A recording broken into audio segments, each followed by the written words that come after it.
Innanzitutto oggi ci è mancata la gente lì davanti e si è visto, però siamo stati bravi, molto bravi dietro perché abbiamo concesso poco, giustamente loro un'ottima squadra che puntavano tutto sulle ripartenze, infatti ci sono stati alcuni sprezzi che abbiamo un po' sofferto, ma è normale perché quando cerchi il gol è normale essere esposti a contropiedi.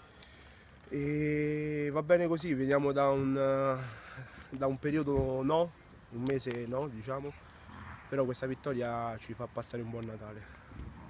Forse ci è mancata la cattiveria sotto porta perché noi dietro è vero subiamo pochi gol, però allo stesso tempo ne facciamo pochi. Questo è merito molto spesso degli attaccanti e anche delle assenze, perché in questo sport fa la differenza presentarsi tutti. Non fa niente, noi andiamo avanti, oggi ottimo risultato e cercheremo di migliorare dal prossimo anno.